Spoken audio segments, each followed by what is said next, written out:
भगवान शिव को अपनी वक्र दृष्टि से प्रभावित करने के बाद शनिदेव गर्व से अट्ठाहस करते हुए कह रहे थे, ऐसा कोई नहीं जो मेरी वक्र दृष्टि से बच सके। और तभी नारद जी ने कहा, हनुमान जी पर आपकी वक्र दृष्टि का कोई प्रभाव नहीं पड़ेगा। इस बात से तिलमिलाए शनिदेव तुरंत ही अपनी सारे साथी की दशा लेकर हनुमान जी पर प्रभाव डालने पहुंच गए और अपनी संपूर्ण शक्ति से हनुमान जी पर अपनी वक्र दृष्टि का प्रहार कर दिया। दरअसल यह कथा उस समय की है जब हनुमान जी पहाड़ी और जंगलों से घिरे एक शांत वातावरण में अपने प्रभु श्री राम के ध्यान में लीन राम नाम का जाप कर रहे थे। तभी वहां कर्मफल दाता शनिदेव प्रकट हुए और बोले, हे वानर श्रेष्ठ हनुमान, मुझे क्षमा करे, पर अब सृष्टिकर्ता के विधान अनुसार आप पर मेरी सारे साथी का प्रभाव पड़ने का समय आ गया है। मुझे अपना कर्तव्य निभाने की आज्ञा दें। यह सुनते ही हनुमान जी ने अपनी आंखें खोली और विनम्रता से कहा, हे शनिदेव, मैं तो केवल अपने प्रभु श्री राम के नाम का ही सुमिरन करता हूँ। उनका नाम ही मेरे लिए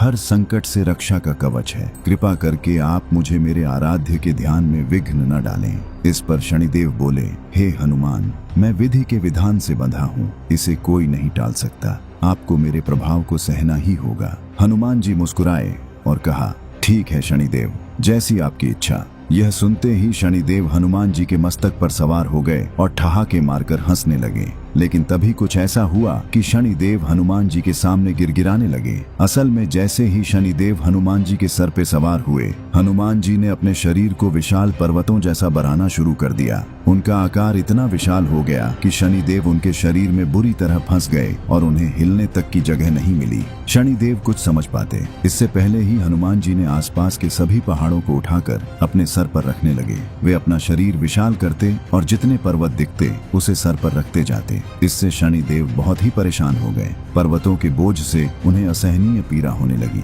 यह सब शनिदेव के लिए असहनीय तो था ही, और अब हनुमान जी ने अपनी विशाल गदा को घुमाते हुए एक पर्वत से दूसरे पर्वत पर छलांग लगाना शुरू कर दिया। वे कभी घने जंगलों से होकर गुजरते तो कभी नुकीले पहाड़ों पर कूदते। इस उछल कूद में शनिदेव उन पर्वतों और वृक्षों से टकराकर लहूलुहान हो गए और उनका पूरा शरीर पीड़ा से छटपटाने लगा। जब दर्द असहनीय हो गया तो शनिदेव ने पुकारा, त्राहिमाम हनुमान जी, त्राहिमाम, मुझे मुक्त करे प्रभु। मैं सृष्टि के विधान से बंधा था, पर आपकी भक्ति के आगे मेरा प्रभाव शून्य है। मैं आपकी शरण में आया हूँ, मेरी रक्षा करें। तब हनुमान जी अपने सामान्य रूप में आए और शनिदेव को मुक्त किया। शनिदेव ने हाथ जोड़कर कहा, हे प्रभु, आपकी शक्ति और भक्ति अतुलनीय है। मैं आज आपको वचन देता हूँ कि जो भी आपका भक्त होगा, जो भी आपका नाम लेगा, मेरी वक्र दृष्टि या सारे साथी उसे कभी नहीं सताएगी। और इतना कहकर शनिदेव अंतर्ध्यान हो गए। और इस वीडियो में जब हिरण्याक्ष ने पृथ्वी को गर्भोदक महासागर में डूबा दिया और हिरण्यकश्यप ने विष्णु भक्तों को सताया, तो कैसे भगवान विष्णु ने वराह एवं नरसिंह अवतार लेकर इन दोनों असुरों का संहार किया। स्क्रीन पर दिख रहे वीडियो पर अभी क्लिक करें और पूरी कहानी देखें।